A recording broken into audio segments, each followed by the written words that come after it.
Am I Hoid?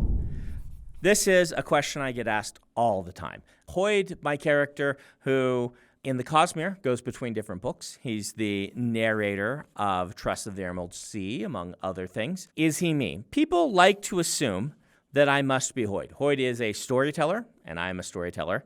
He is present in all of the books, kind of like I am present writing the books and things like that. And so it's been a very sort of natural thing. The answer is no, I am not Hoid. I was actually a little surprised by this when I first started getting asked it, because I have never thought of Hoid as a self-insert character. He is very different from me. My goal is not to have him fulfill any sort of author insert sort of thing. I have done author inserts before. When I was working on the Wheel of Time, I put my sword into the Wheel of Time, the one that I got from Robert Jordan's collection.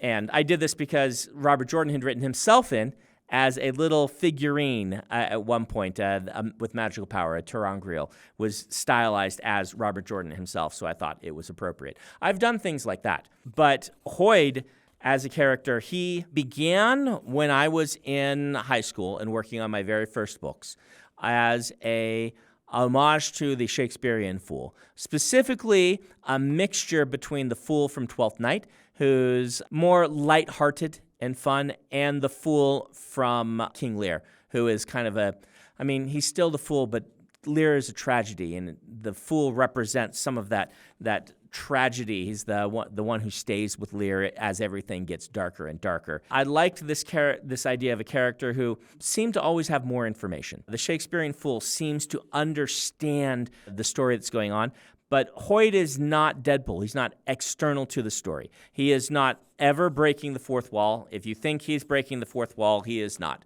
Well, he does when he's narrator. He breaks the fourth wall of that book, but he doesn't recognize that he is a character in a book. That's not the point of him. The point of him is to have somebody who, number one, was mysterious. I like the idea of interesting characters who have interesting backstories that take a long time to unfold. That's just something I love about epic fantasy, that you get in epic fantasy that you don't always get in all other genres. He was there to be a connective tissue between all the books I was writing. What happened is, when I was early in my career before I published, I realized I couldn't sell a sequel to a book if the first book was not purchased by the publisher.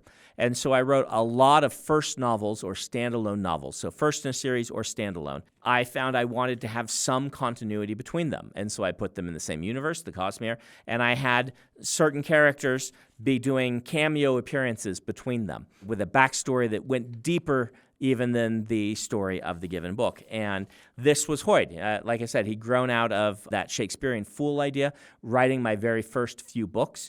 One of the first stories that I wrote in the Cosmere, I didn't get very far in it. This is before even Elantris, was a story of Hoid arriving on a planet and trying to figure out how the magic works so he could escape. I eventually used this narrative as a core concept for Nomad in the book The Sunlit Man, which I hope that many of you will read someday. So this idea of a character who knew that there were lots of different worlds out there that all had different magic and was trying to get them to all work and figure out the secrets behind them, that was Hoid. He did evolve from those cameo appearances, however. Early in my career, I put him in mostly just to have this person who was appearing now and then in a cameo sort of way. By the time I wrote Warbreaker, though, I'm like, I want him to, he's eventually going to be very important. He's important to the original book, Dragonsteel, which was one of the foundational books of the Cosmere that I haven't written yet, but Dragonsteel Prime is available. This is the version I wrote in 98. And he was a main character in that. I knew he was going to be a main character again, so I started bringing him out more and more. Particularly, I wrote a much larger role for him in Stormlight than Stormlight Prime had for him.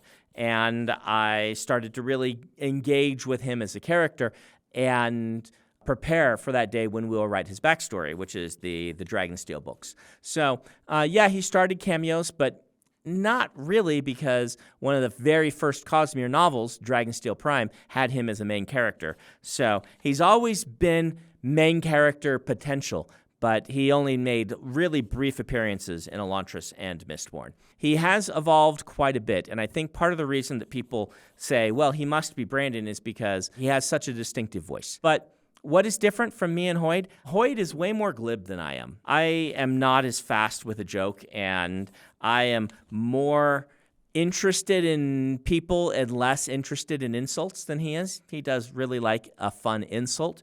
That's part of who he is. He is a meddler, and I'm an observer.